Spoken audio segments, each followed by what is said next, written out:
अनिल ठाकुरी और अनिकेत तमराकर से दो अलग अलग प्रश्न हैं जिनको संयुक्त कर दिया गया है। कह रहे हैं कि हाल में आपका वीडियो सुना, शीर्षक था वेदांत के ज्ञान से सेना के सम्मान तक। मेरे मन में कई प्रश्न उठ रहे हैं। पहला, देशों की और ज़मीन के भौगोलिक बंटवारे की ज़रूरत क्या है? इन बंटवारों का कारण और परिणाम सेनाएं हैं और फिर युद्ध होते हैं जिनमें न जाने कितने लोग मारे जाते हैं और संसाधनों का अपव्यय होता है। पूरी पृथ्वी को एक मानकर भी तो जिया जा सकता है विश्व बंधुत्व की भावना से। और विश्व बंधुत्व तो देश प्रेम से कहीं आगे की बात हुई ना। ये पहला प्रश्न है।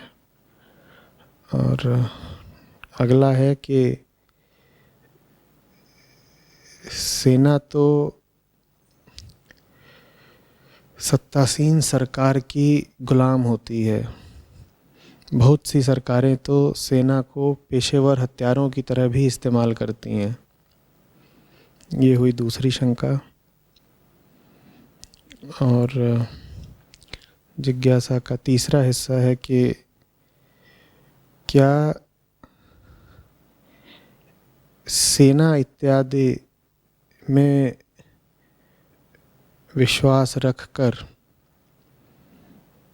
और राष्ट्रवाद, देश प्रेम जैसी भावनाओं को प्रश्रय देते हुए भी अध्यात्म में ऊंचा उठा जा सकता है?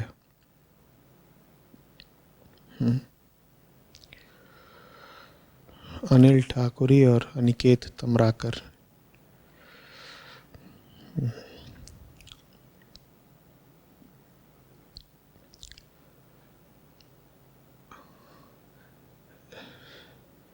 जैसे कि हर मुद्दे की शुरुआत होती है, इस उत्तर की शुरुआत भी उसी के साथ की जानी चाहिए जिससे सब शुरुआतें हैं। मनुष्य, इंसान। दुनिया का कोई भी मुद्दा हो इंसान के लिए ही है ना। आप कोई भी प्रश्न पूछते हैं उसके केंद्र में तो मनुष्य, उसकी शंकाएं और उसके दुख ही है ना। आप देशों के बारे में पूछें, चाहे राष्ट्रों और सेनाओं के बारे में। देश में मनुष्य हैं, सेना में मनुष्य हैं, और देश और सेना को लेकर के जिसको दुविधा हो रही है वो भी मनुष्य है। तो शुरुआत मनुष्य से करते हैं। कौन है मनुष्य? एकदम केंद्र में हम अहंकार हैं। जब तक हम मनुष्य हैं, साधारण मनुष्य, औसत मनुष्य जैसे सब होते हैं, अहंकार हैं हम। और अहंकार छोटा होता है। अपने छोटपन को लेकर के वो डरा भी रहता है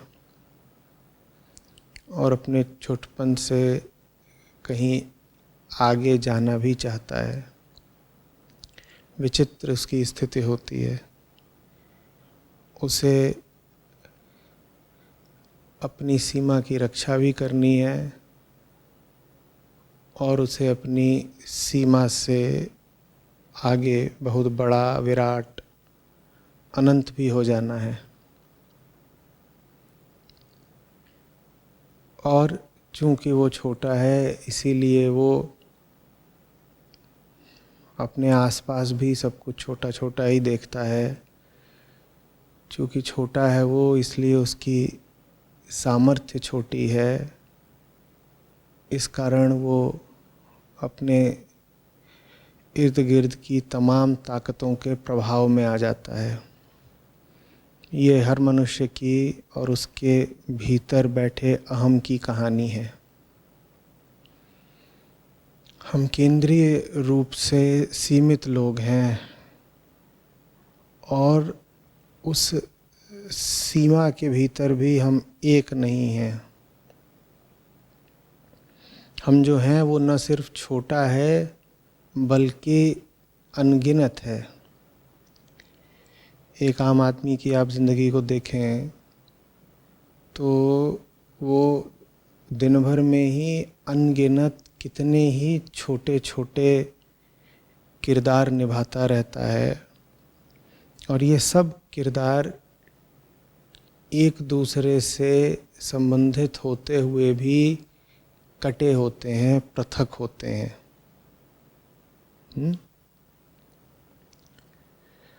तो आदमी जो कुछ फिर करता भी है अपनी ज़िंदगी में, वो इन सीमाओं की ही अभिव्यक्ति होता है।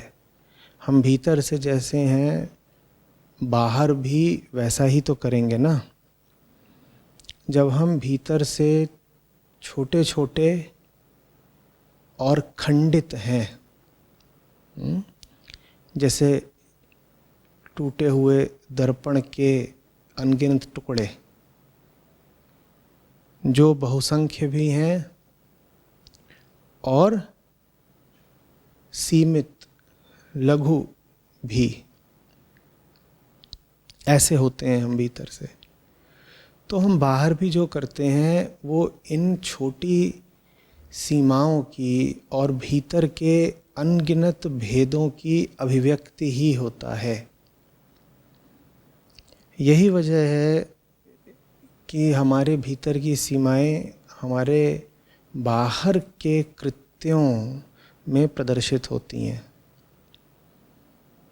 मैं सबसे पहले ये समझता हूँ कि मैं कुछ हूँ, ये पहली सीमा मैंने खींच दी ना। मैं हूँ और मेरे होते ही मैं आपसे अलग हो गया, मैं संसार से अलग हो गया ना। मेरे होने के लिए ही मुझे संसार से पृथक एक इकाई होना पड़ेगा। लो खिंच गई सीमा, मैं अलग संसार अलग, और अगर मैं अलग संसार अलग नहीं तो फिर तो मैं हो ही नहीं सकता। तो लो सीमा हमने यहीं पर खींच दी। और मैं भी जो हूँ, मेरे भीतर भी अनेक खंड हैं। तो भीतर अनेक खंड, फिर मैं एक सीमित इकाई, उसके बाद मैं कहता हूँ मैं और मेरा परिवार। लो खिंच गई न सीमा। देश की सीमाओं की तो आप बात कर रहे हो, अपने घर और पड़ोसी के घर के बीच में दीवार क्यों खड़ी करते हो? वो सीमा नहीं है क्या? क्यों कहते हो कि ये मेरा परिवार है, ये मेरी पत्नी है, ये मेरा पति है, ये मेरे बच्चे हैं, ये मेरी संपत्ति है, ये मेरा घर है, और मेरी संपत्ति मेरे पड़ोसी की संपत्ति नहीं हो सकती, मेरे बच्चे मेरे पड़ोसी के बच्चे नहीं हो सकते? खींच रहे हो सीमा कि नहीं खींच रहे हो? इन सीमाओं की बात क्यों नहीं करते? ये सब सीमाएं हमारे भीतर की सीमाओं से निकलती हैं। हम भीतर से छोटे छोटे और टूटे फूटे हैं, छोटे छोटे और टूटे फूटे। ये जितनी टूट फूट है वो बाहर दीवारों के और सीमाओं के रूप में अभिव्यक्त होती है। जितनी पहचानें हम लेकर के जीते हैं दुनिया में, संसार समाज में, वो सब भीतर की किसी सीमा की ही तो अभिव्यक्ति हैं। मैं इस धर्म का हूँ, मैं इस जाति का हूँ, मैं इस रंग का हूँ, मैं इस वंश का हूँ, मैं अमीर हूँ, मैं गरीब हूँ, मैं ज़्यादा पढ़ा लिखा हूँ, मैं कम पढ़ा लिखा हूँ, मैं गांव का हूँ, मैं शहर का हूँ, मैं स्त्री हूँ, मैं पुरुष हूँ, मैं जवान हूँ, मैं बूढ़ा हूँ।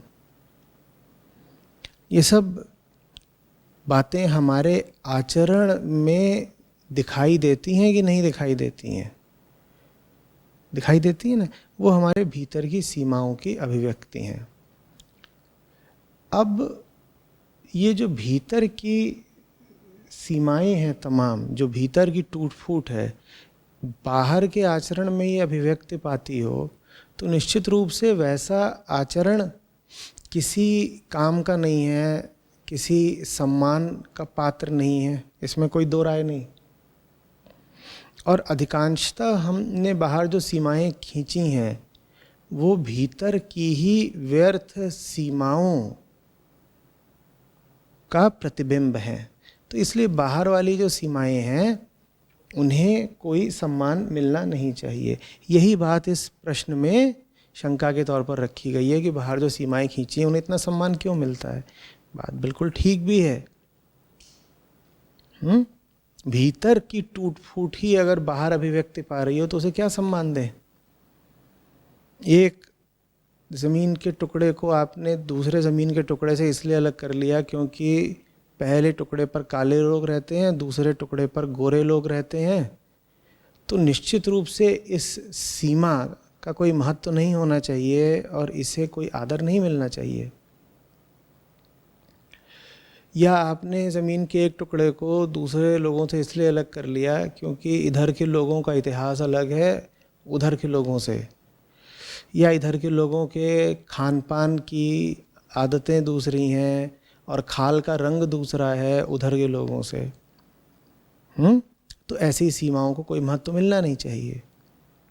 अधिकांशतः हम ऐसी ही सीमाएं खींचते आए हैं ज़मीन पर जो हमारी भीतरी बीमारी का बाहरी प्रकटीकरण होती हैं। भीतर की बीमारी बाहर प्रकट होती है, बाहर हमने जो सीमाएं खींची हैं उनके रूप में। समझ में आ रही बात। तो इसलिए जानने वालों ने बाहरी सीमाओं की भी निंदा करी है कि बाहरी सीमाएं गलत हैं, गलत हैं, गलत हैं। लेकिन एक महत्वपूर्ण अपवाद होता है, उसको सब समझिएगा। महत्वपूर्ण अपवाद क्या होता है? भीतर मैंने कहा हमारे खंड ही खंड, भेद ही भेद भरे हुए हैं, लेकिन एक भेद और भी है जो सब भेदों को मिटा देता है। समझना, एक तो मन का वो हिस्सा है या मन की वो धारणा है जो मन को टुकड़ों में बांट कर रखती है। वो क्षेत्र है जिसमें सब टुकड़े ही टुकड़े हैं। और एक विभाजन और भी है जो टुकड़ों के खिलाफ है। समझ रहे हो? ऐसे समझ लो जैसे दो क्षेत्र हों तुम्हारे ही भीतर। तुम्हारे भीतर दो कमरे हैं। जैसे एक कमरे में सब टुकड़े ही टुकड़े, टूट फूट और खंडित चीजें पड़ी हुई हैं। और वो खंडित चीजें आपस में क्या हैं? बटी हुई हैं। और इस कमरे और दूसरे कमरे के बीच में एक दीवार है, तो ये भी एक बंटवारा हो गया। पर वो जो दूसरा कमरा है, वो कमरा क्या है? वो प्रतिनिधि है उसका जो अखंड है। उस कमरे में कुछ बटा हुआ नहीं है और उस कमरे में आयोजन हो रहा है कि जितने बंटवारे हैं उनको रोका कैसे जाए। तो अब कहने को ये भी एक बंटवारा है एक कमरे और दूसरे कमरे के बीच में, लेकिन ये बंटवारा शुभ हो गया।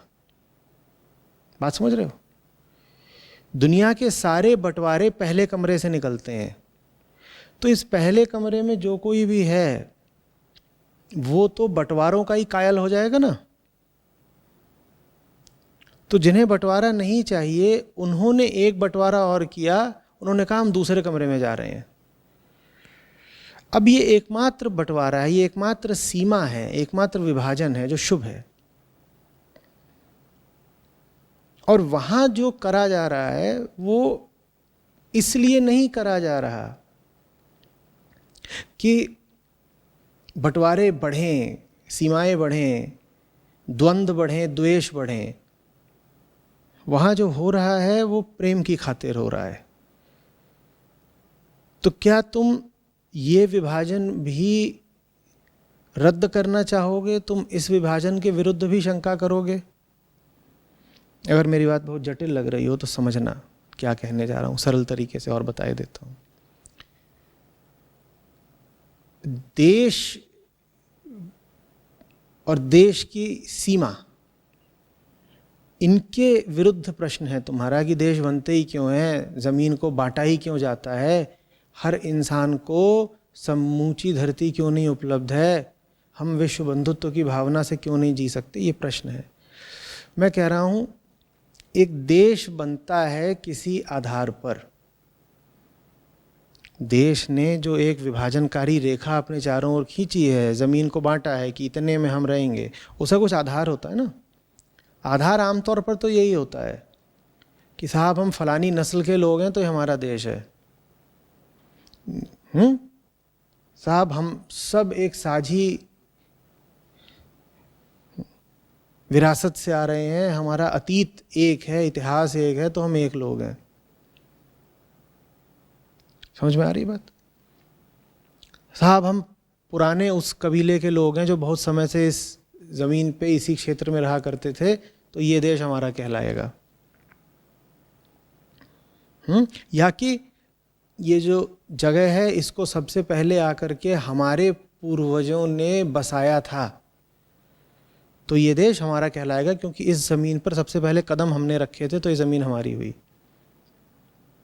अब आमतौर पर वो जो सीमाएं खींची जाती हैं वो इन आधारों पर खींची जाती हैं क्योंकि आदमी के अंदर ऐसे ही आधार जड़ जमा कर बैठे हुए हैं। इन्हीं छोटी छोटी बातों के साथ हम अपनी पहचानें जोड़ते हैं।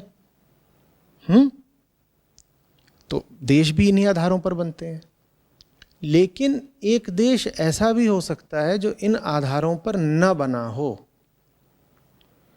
एक देश ऐसा भी हो सकता है जो बना ही इसलिए हो ताकि आदमी के भीतर जितनी क्षुद्रताएं हैं और मूर्खताएं हैं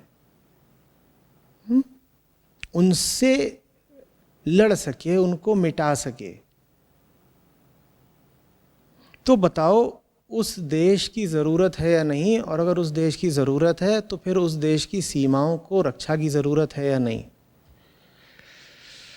अच्छा एक बात बताना, कोई बहुत गंदा इलाका हो, और जब हम गंदा इलाका कहें तो साहिर सी बात है किस गंदे इलाके की बात हो रही है। अध्यात्म में तो समूचे जगत को ही गंदा इलाका माना जाता है। ये दुनिया कांटन की झाड़ी, उलझ उलझ मर जाना है, ये पूरी दुनिया ही कांटों की झाड़ी, गंदा इलाका। उसमें एक मंदिर हो बीच में, तो मंदिर के इर्द गिर्द दीवार होती है या नहीं होती है? बोलो। तो मंदिर को भी सीमा की आवश्यकता है या नहीं है? और बहुत गंदे इलाके को बहुत ज्यादा जरूरत है मंदिर की कि नहीं है? और अगर बहुत गंदे इलाके में आप मंदिर बनाएंगे तो उसे बहुत ज्यादा सुरक्षा की जरूरत पड़ेगी कि नहीं पड़ेगी? तो इसका मतलब है कि जितना स्वच्छ और सुंदर और असली आपका मंदिर है उसे उतनी ही ज़्यादा सुरक्षा की ज़रूरत पड़ेगी, क्योंकि वो अपनी आसपास की गंदगी के विरुद्ध एक विद्रोह जैसा होगा ना। पूरा इलाका ही गंदा है, और गंदे से मेरा मतलब सिर्फ बाहरी गंदगी नहीं होती। वो इलाका ऐसा है जहाँ पे आप अध्यात्म का नाम लें तो आपको बहिष्कृत कर दिया जाता है। वो इलाका अहंकारियों का इलाका है। वो इलाका ऐसों का है जो अपने स्वार्थ की खातिर आदमी जानवर किसी को भी काट के खा जाएं। उस इलाके में आपने मंदिर की स्थापना की, वो इलाका ज़बरदस्त विरोध करेगा कि नहीं करेगा? वो इलाका संसार है, वो इलाका संसार है। और वो जो मंदिर है वो एक सुंदर राष्ट्र है। उस राष्ट्र को मैं अभी कोई नाम नहीं दे रहा, मैं बस आपसे ये पूछ रहा हूं कि उस राष्ट्र को सुरक्षा की जरूरत है या नहीं है? और जो बल्कि गंदे इलाके हों, उस बड़े गंदे क्षेत्र के भीतर जो छोटे छोटे गंदे इलाके हों, उन्हें किसी सुरक्षा की जरूरत है? उन्हें तो बहुत सुरक्षा की जरूरत भी नहीं। वो तो पहले ही गंदे, उन्हें गंदा करने कौन आएगा? वो तो पहले ही मिटे हुए हैं, उन्हें मिटाने कौन आएगा? लेकिन मंदिर को मिटाने सब आएंगे, क्योंकि इस मंदिर की सीमा को एक बहुत विशिष्ट आधार पर बनाया गया है। ऐसा नहीं कि उस पूरे बड़े गंदे इलाके में और सीमाएं नहीं है, वहाँ भी लोग रहते हैं तो उनके अपने छोटे छोटे घर हैं, उन घरों के बीच में सीमाएं हैं, पर वो सीमाएं हैं गंदे और गंदे के बीच में। बात समझना, वो सब सीमाएं हैं गंदे और गंदे के बीच में, और जो मंदिर की सीमा है वो है गंदे और साफ के बीच में। ये सीमा विशिष्ट है। बात समझ में आ रही है? गंदे और गंदे के बीच की जो सीमा हो उसको तत्काल मिटा दो, गंदे और गंदे के बीच की सीमा को तत्काल मिटा दो। लेकिन ये सीख भी कहां से उठेगी? मंदिर से ही तो उठेगी ना। और अगर तुमने सीमाएं मिटाने के नाम पे मंदिर को ही मिटा दिया तो इतना बता दो कि तुमने मंदिर और मंदिर की सीमाओं को तो मिटा दिया, लेकिन वो जो तमाम अन्य सीमाएं हैं पूरे संसार में उनको तुमने मिटा दिया क्या? एक घर और दूसरे घर के बीच की दीवार तुमने गिरा दी क्या? मूल विभाजन तो वही है ना, इंसान से इंसान का विभाजन, वो तुमने मिटा दिया क्या? तुम ये तो नहीं कर पाए कि तुम इंसान और इंसान के बीच का विभाजन मिटा दो, जो कि पहला विभाजन है जिसके बाद तमाम अन्य विभाजन चालू होते हैं, वो तो तुम नहीं कर पाए। लेकिन तुमने राष्ट्रवाद को एक बहुत घातक विचारधारा बताते हुए मंदिर को मिटा दिया। और मंदिर को मिटाने से इतना ही हुआ कि जो एकमात्र संभावना थी, जो एकमात्र आशा थी कि दुनिया से व्यर्थ की दीवारें और सीमाएं और विभाजन गिर जाएं, वो आशा मिटी, खत्म हो गई। तो जब आप राष्ट्रवाद के खिलाफ बात करते हैं तो थोड़ा जमीन पर रहकर बात करिए।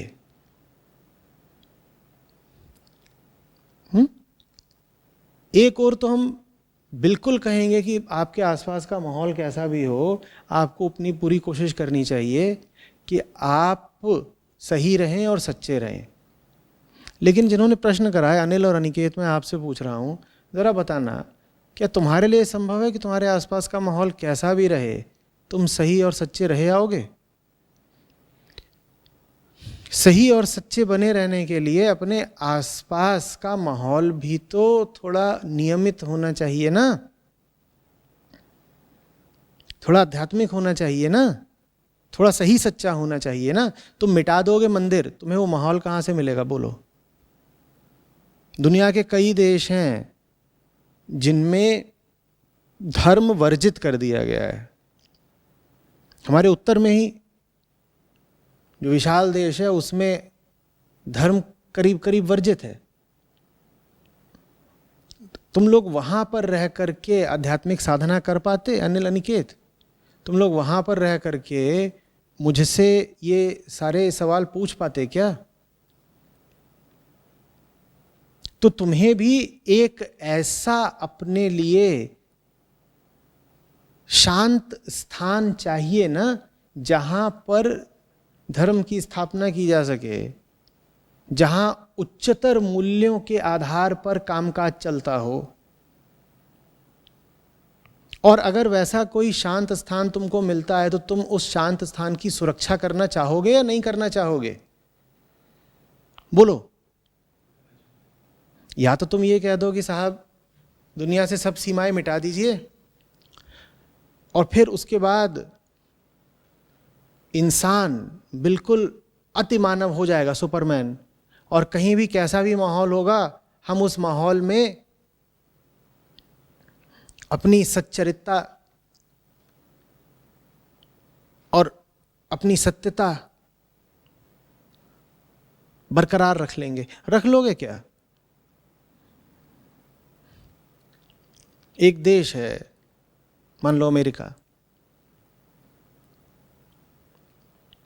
जहां की तकरीबन सारी ही आबादी जानवर मार के खाती है।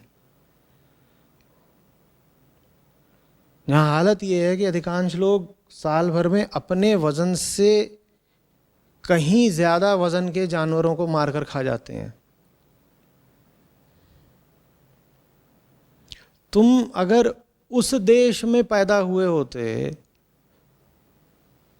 तो क्या तुम अहिंसक शाकाहारी रह पाते? भाई बच्चा तो बच्चा होता है, वहां भी जो बच्चा पैदा हो रहा है वो भारत में पैदा हुए बच्चे जैसा ही है ना।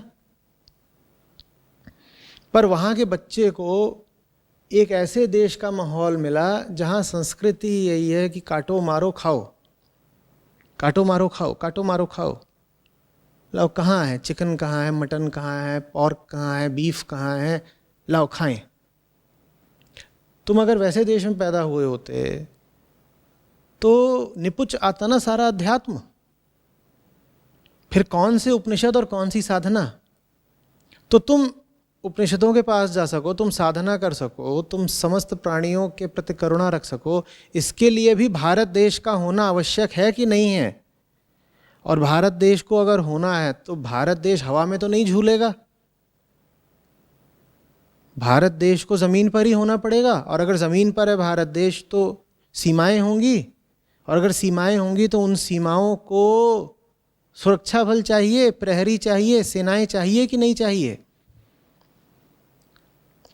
हटा लो तुम सीमाओं से सेनाएं ये कह के कि राष्ट्रवाद तो बड़ा जहर होता है और अध्यात्म में तो देशभक्ति वगैरह का तो कोई काम ही नहीं है। बिल्कुल हटा लो सीमाओं से सेनाएं। और भूलना मत कि उन्हें अक्साई चिन्ह क्यों चाहिए।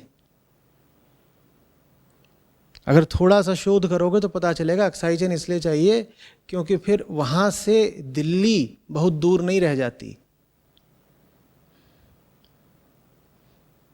और हो गया एक बार दिल्ली पर कब्जा तो तुम कह लेना कि नहीं साहब हमको तो भजन कीर्तन चाहिए, हमको तो हनुमान चालीसा चाहिए, हमें तो मंदिरों में रामचरितमानस का पाठ चाहिए।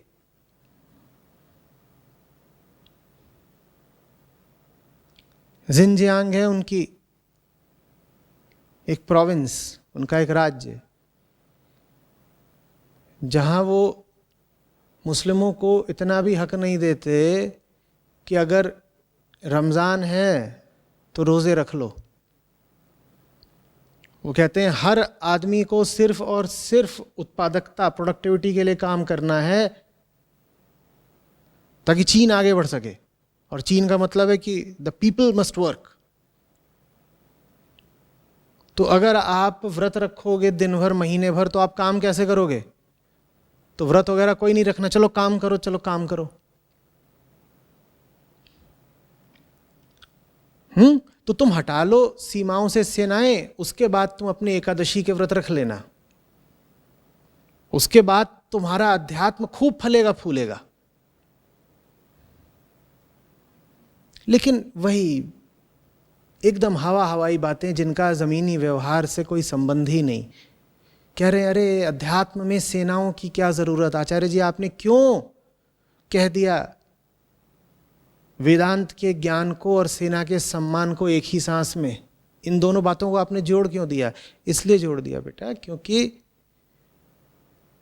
जमीन पर धर्म भी फल फूल सके, इसके लिए तुम्हें जमीन का एक सुरक्षित टुकड़ा चाहिए। बताया ना अभी, मंदिर को भी दीवारों की जरूरत होती है, और दीवारें नहीं होंगी तो तुम मंदिर में पूजा पाठ नहीं कर पाओगे।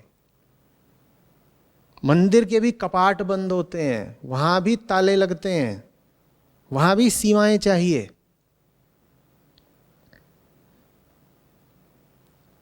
तो निश्चित रूप से मैं कह रहा हूं कि आमतौर पर राष्ट्र जिस आधार पर बनते हैं वो आधार मूर्खतापूर्ण होता है, क्योंकि आदमी के भीतर के ज्यादातर विभाजन मूर्खतापूर्ण हैं ही। तो उस तरह का राष्ट्रवाद निश्चित रूप से जहरीला है। लेकिन राष्ट्र और राष्ट्र में अंतर होता है भाई। जब आप भारत राष्ट्र की बात कर रहे हैं तो भारत राष्ट्र कोई राजनैतिक इकाई नहीं है। मैं कई बार कह चुका हूं, भारत राष्ट्र वेदांत की परंपरा का राजनैतिक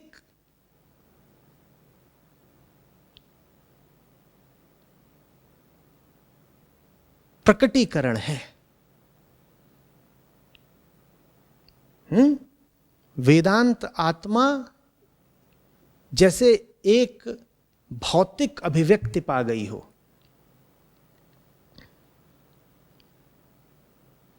तुम उसको कुछ सुरक्षा देना चाहते हो या नहीं देना चाहते हो? या तुम्हारा ऐसा कुछ ख्याल है कि नहीं, इसको तो कोई सुरक्षा की जरूरत नहीं, तुम मत दो सुरक्षा, तुम मत दो सुरक्षा, और फिर मुझे दिखा दो कि इसी भारत देश के जो हिस्से असुरक्षित रह गए उनमें आज कहाँ है वेदांत? बताओ, या है अभी? जो हिस्से आपने गंवा दिए उन हिस्सों में कहाँ है वेदांत? दिखाओ ना मुझको। उन जगहों पर फिर जो रहने वाले लोग थे, आपने ही उनके साथ अन्याय करा कि नहीं करा?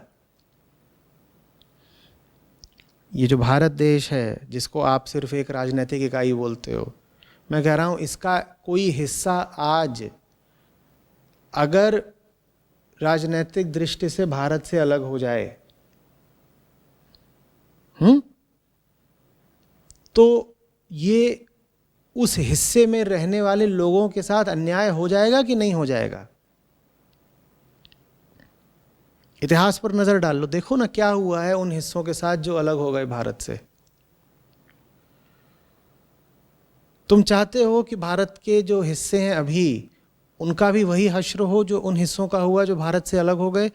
और अगर तुम वो हश्र नहीं चाहते तो क्या तुम नहीं चाहोगे कि तुम्हारी जो सीमाएं हैं वो सुरक्षित रहें? बोलो। जिस वीडियो की तुम बात कर रहे हो उस वीडियो में मैंने साफ बोला था कि भारत देश महत्वपूर्ण है, क्योंकि भारत देश भारत राष्ट्र की राजनीतिक अभिव्यक्ति है। और भारत राष्ट्र महत्वपूर्ण है क्योंकि भारत राष्ट्र मूलतः वेदांत के ऊंचे मूल्यों पर आधारित है। भले ही आप किसी भी पंथ परंपरा आदि के अनुयायी हों, लेकिन अगर आप गौर से देखेंगे तो आपकी भारतीयता में वेदांत के शाश्वत मूल्य ही कूटस्थ हैं। हो सकता है आपने स्वयं कभी वेदांत पढ़ा भी ना हो, लेकिन फिर भी जिसको आप भारतीय संस्कृति कहते हैं उसके सब मनके वेदांत रूपी सूत्र के इर्द गिर्द ही पिरोए हुए हैं। और वो ऊंचे से ऊंचे मूल्य हैं जो मानव ने जाने हैं। तो चूंकि भारत राष्ट्र वेदांत के उदात्त मूल्यों पर आधारित है, इसीलिए भारत राष्ट्र बचाए जाने का अधिकारी है। और जो कि भारत राष्ट्र अधिकारी है सुरक्षा का, संरक्षण का, आदर का, इसीलिए भारत देश अधिकारी है कि उसकी, भले ही वो सिर्फ एक राजनीतिक इकाई हो, लेकिन उसकी रक्षा की जाए। हाँ, कभी ऐसा समय आ जाए कि भारत देश भारत राष्ट्र से बिल्कुल अलग हो जाए, तब हम कुछ अलग बात करेंगे। कभी ऐसा हो जाए कि जो भारत देश है उसकी राजनीतिक व्यवस्था भारत राष्ट्र से बहुत दूर छिटक जाए, तो फिर हम बात करेंगे कि क्या करना है। पर अभी तो लगता नहीं कि वैसा समय आया है। समझ में आ रही बात? इसीलिए भारत में परंपरा रही है कि राष्ट्रभक्ति आपकी धार्मिकता का अंग रही है। इसीलिए आपसे सिर्फ ये नहीं कहा जाता था कि देवी देवताओं की या ईश्वर की भक्ति करो, आपसे कहा जाता है ये बात भी धर्म के अंतर्गत ही आती है कि आप राष्ट्र की भी भक्ति करो। क्योंकि राष्ट्र वो जमीनी जगह है, वो मंदिर है जहां आपका धर्म पल्लवित पोषित होता है। वो जमीनी जगह ही नहीं रहेगी तो धर्म कहां से आगे बढ़ेगा? कहो।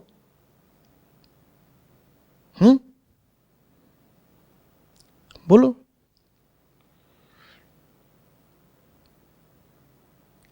तो इसलिए सेनाएं ज़रूरी होती हैं।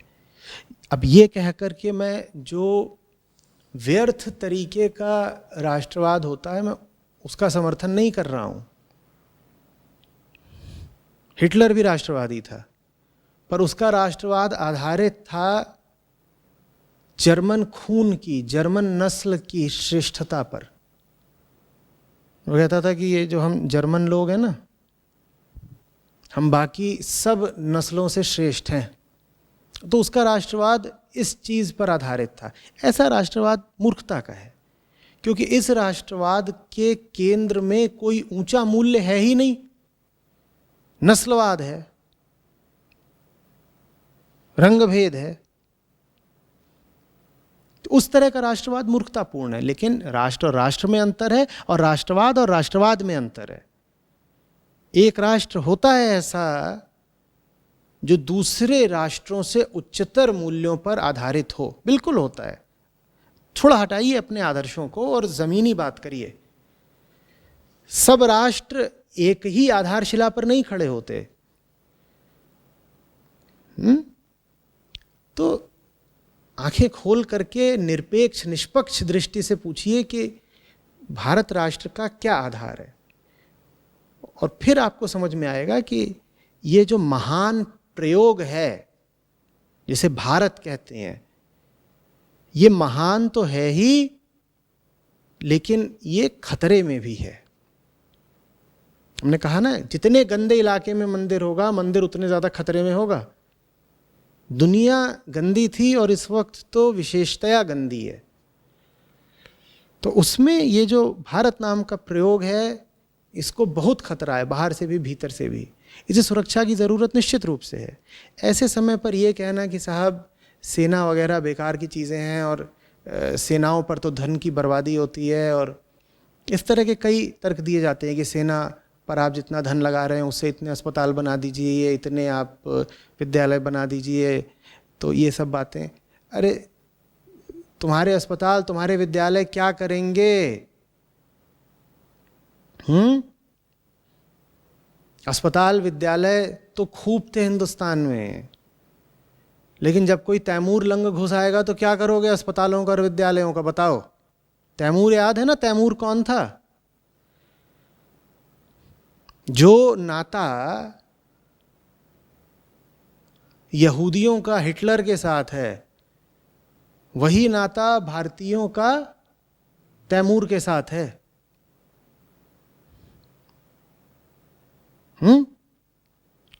उतना ही क्रूर आक्रांता था वो, और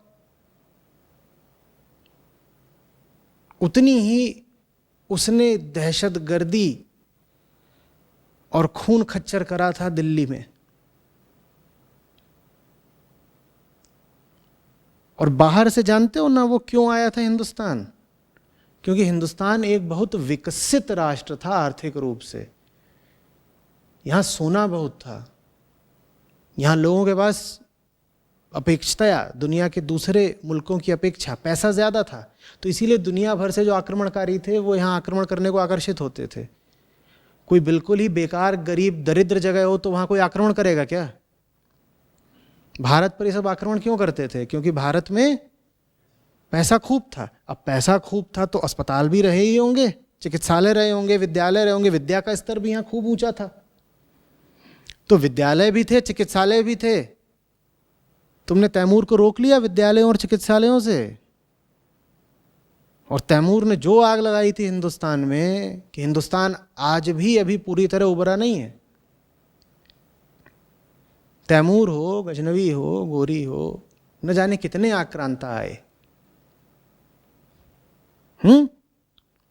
भारत में बड़े बड़े विश्वविद्यालय थे। क्या हुआ उन विश्वविद्यालयों का? लोग कहते हैं सेना की ओर जो धन जा रहा है उस धन से तो विश्वविद्यालय बना देने चाहिए। क्या हुआ तक्षशिला का? क्या हुआ नालंदा का? बताओ ना मुझे।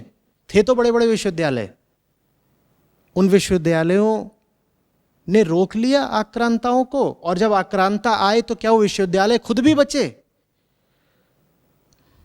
बौद्धों के ग्रंथ नहीं मिलते, जैनों के ग्रंथ नहीं मिलते, कितने उपनिषद खो गए, दर्शन की कितनी किताबें मिलती नहीं? बताओ क्यों नहीं मिलती वो किताबें? वो सब विश्वविद्यालयों में थीं, और बर्बर आक्रांताओं ने उन विश्वविद्यालयों को आग लगा दी। आज वो किताबें मिलती ही नहीं, या मिलती भी हैं तो उनके आधे सूत्र मिलते हैं, आधे खो गए।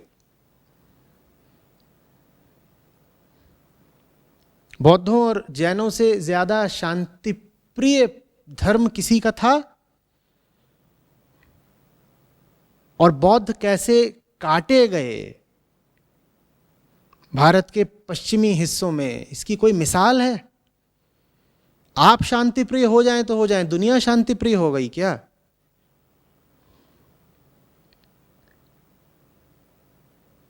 आप कह रहे हैं सेना की जरूरत क्या है? जिसे आप अफगानिस्तान आज बोलते हो, और जिसको आप बोलते हो कि ये जगह तो दुनिया की सब हिंसा, सब आतंकवाद का केंद्र है। कभी अफगानिस्तान को, कभी पाकिस्तान को आप ऐसे ही कहते हो ना कि सब दुनिया की हिंसा यहीं से निकलती है। अमेरिका से भी अक्सर वक्तव्य आते रहते हैं, Pakistan is the epicentre of all global terrorism. Afghanistan वही जगह था जहां गांधार कला ने अपना यौवन पाया था, जहां बुद्ध की शिक्षा सबसे ज्यादा फली फूली थी और प्रसारित हुई थी। बताओ ना, कहाँ है बुद्ध अफगानिस्तान में आज? कहो। सिंधु नदी के किनारे तुम्हारे वेदों की रचना हुई, तुम्हारे उपनिषद सिंधु नदी के तटों से, घाटियों से उठे हैं। आज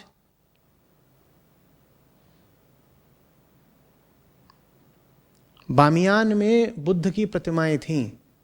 मैं कॉलेज में हुआ करता था, उन दिनों की बात है।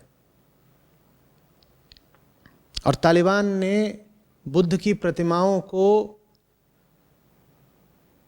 पहले से पूरी दुनिया को बता के, 1 महीने 2 महीने पहले से बता करके, उन सब प्रतिमाओं को जो हजारों साल पुरानी है, उन्हें बम से उड़ाया। ये होता है जब किसी क्षेत्र के पास कला होती है, बुद्धि होती है, धर्म होता है, अध्यात्म होता है, संस्कृति होती है, पर सेना नहीं होती। ये होता है। जाओ आज तुम पुनः बुद्ध का शांति का संदेश कर लो ना प्रसारित, अफगानिस्तान में जाओ कर लो। आज से करीब 20 साल पहले की बात होगी। संयुक्त राष्ट्र संघ ने बड़ा हल्ला मचाया, भारत ने भी विरोध किया, लेकिन तालिबान को रोक नहीं पाए। उन्होंने पहले ही कहा, उन्होंने कहा ये तो बुत हैं और बुतों का हमारे विचार में कोई स्थान नहीं, तो ये बुद्ध की जितनी प्रतिमाएं हैं इन सब को हम उड़ा देंगे। उन्होंने उड़ा भी दी, हजारों साल पुरानी प्रतिमाएं। चिकित्सालय बहुत अच्छी चीज़ हैं, विश्वविद्यालय बहुत ऊंची बात है, धर्म, कला, संस्कृति, विचार की ऊंची से ऊंची उड़ान, ये सब बहुत बढ़िया है, लेकिन इन सब को सुरक्षा और संरक्षण चाहिए। भारत के पास ये सब कुछ थे, बस एक चीज नहीं थी। क्या? एक संयुक्त सेना। और उस संयुक्त सेना के अभाव का भारत ने बड़ा खामियाजा भुगता है। भारत अपने इतिहास में आज सामरिक रूप से जितना सक्षम है उतना कभी नहीं था। और इतनी सामर्थ्य के बाद, इतने सामरिक सामर्थ्य के बाद भी तुम देखते ही हो कि डोकलाम में क्या हो जाता है और गलवान वैली में क्या हो जाता है। देख रहे हो ना, पुलवामा में क्या हो जाता है। ये सब तब है जब आज भारत जितना तैयार है, इतना अपने इतिहास में कभी नहीं था। तो सोचो, इससे कुछ कम तैयारी हो अगर सेना की तो क्या होगा। सकल घरेलू उत्पाद, जीडीपी के प्रतिशत के तौर पर भारत अपनी सेनाओं पर जितना खर्चा करता है उससे दूना खर्चा हमारे पड़ोसी देश करते हैं।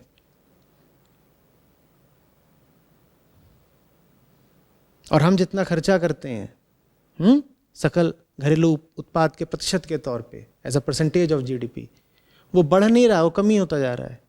और पड़ोसी मुल्कों का बढ़ता ही जा रहा है।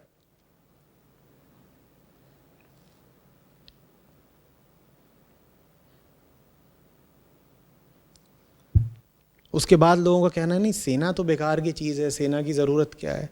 सेना निश्चित रूप से हटा देना, पर तब हटा देना ना जब आदमी और आदमी के बीच का द्वेष भी गिर जाए, और जब दुनिया के सब राष्ट्रों में अध्यात्म की और करुणा की और बंधुत्व की ज्योति जग जाए।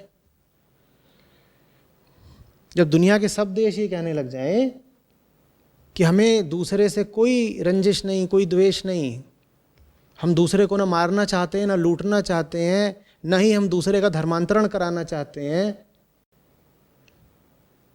जब सब देश ऐसा कहने लग जाएं, तब तुम दुनिया की सब सीमाएं निश्चित रूप से गिरा देना, और फिर तब किसी सेना की जरूरत भी नहीं होगी। लेकिन जब तक आदमी और आदमी के मन में अंधेरा है, तब तक तुम कम से कम उस जगह को तो सुरक्षा दो ना जहां प्रकाश का प्रबंध किया जा रहा है। बात समझ रहे हो मेरी? जब तक आदमी के मन में अंधेरा है, जब तक इस पूरी दुनिया के इंसानों के मन में अंधेरा है, तब तक कम से कम उस जगह को तो सुरक्षा दे दो जहां प्रकाश का प्रबंध किया जा रहा है। तुमने उस जगह को भी सुरक्षा नहीं दी, तो अंधेरे की ताकतें आकर उस जगह को लील जाएंगी जहां से रोशनी उठने की संभावना है।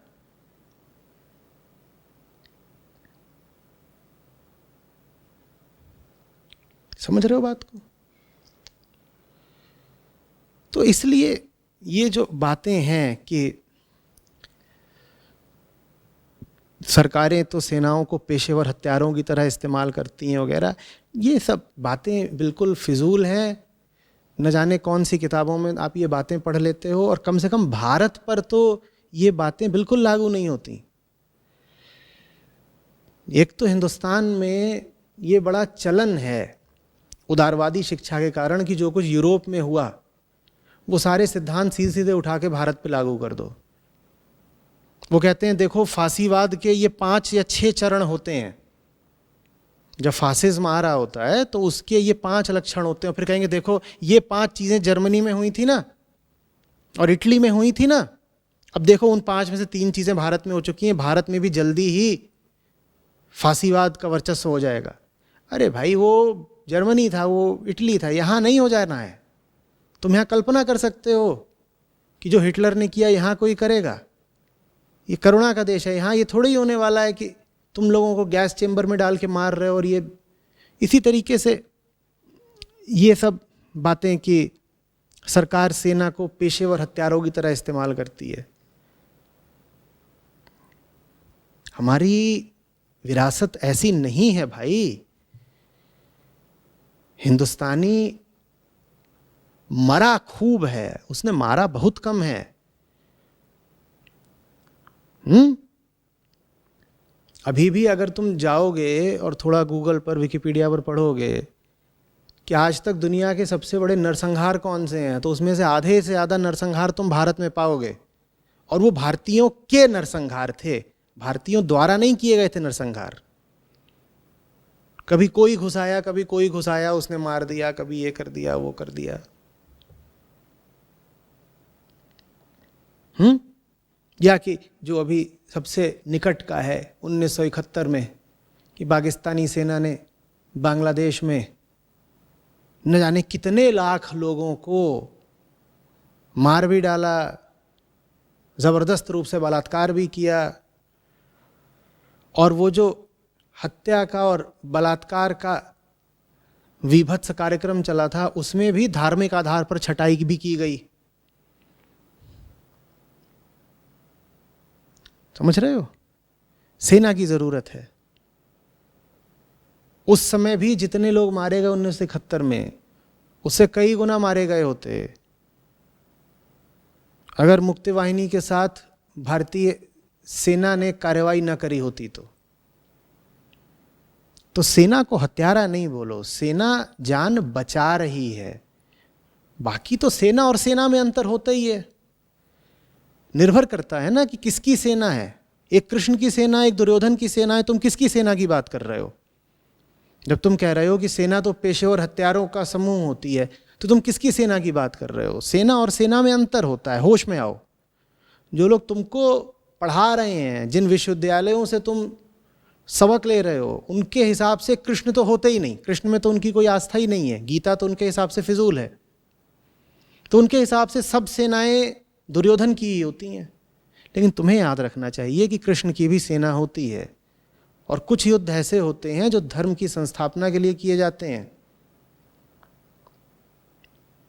आप कितने भी शांति प्रिय हों, आप कितने भी शांतिवादी हों,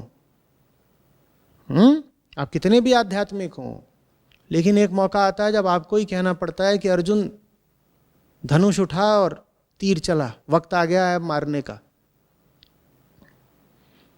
और अगर आप में सामर्थ्य ही नहीं है धनुष उठाने की और तीर चला पाने की, तो फिर आप तैयार रहिए कि सत्ता दुर्योधन जैसे लोगों के हाथ में रहेगी, उन्हीं के बनाए नियम कायदे चलेंगे, और फिर दुर्योधन के राज में आप कर लेना नैतिकता की स्थापना, धर्म की स्थापना, अध्यात्म की स्थापना, उच्चतर मूल्यों की स्थापना कर लेना। जब दुर्योधन जैसे राजा होंगे तब कर लेना।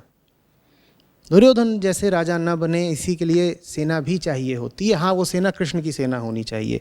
सेना और सेना में अंतर है। मैं सब सेनाओं का समर्थन नहीं कर रहा हूँ, पर जब पाशविक सेनाएं होती हैं तो उनके खिलाफ फिर मानवीय सेनाएं भी चाहिए ना।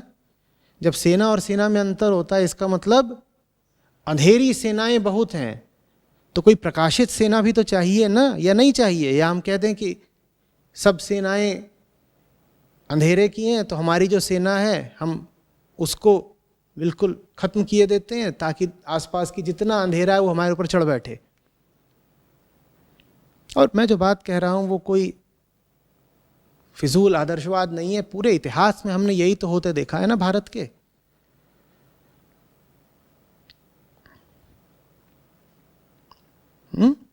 तो जो लोग सच्ची जिंदगी जीने के आकांक्षी हों वो एक बात समझ लें, सच्ची जिंदगी जीने के लिए सिर्फ अच्छा आंतरिक माहौल काफ़ी नहीं होगा, आपको एक बाहरी माहौल भी बनाना पड़ेगा जहाँ सुशासन चलता हो, जहाँ धार्मिकता चलती हो, जहाँ सच्चरित्रा चलती हो।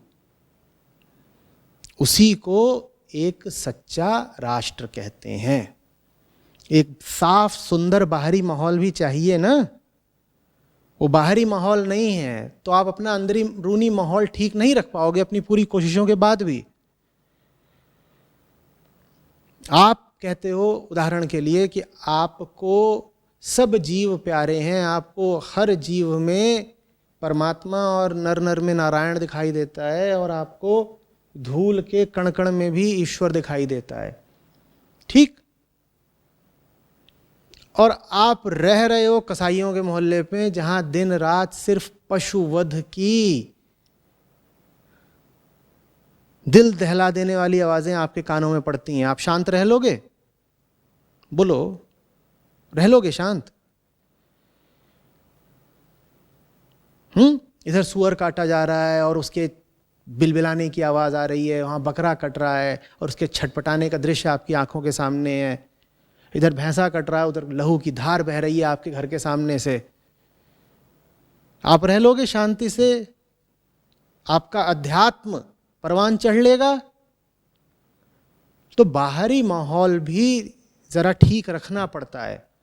और बाहरी माहौल तब तक ठीक नहीं रख पाओगे जब तक बाहरी माहौल ठीक रखने की आपके पास भौतिक शक्ति नहीं होगी।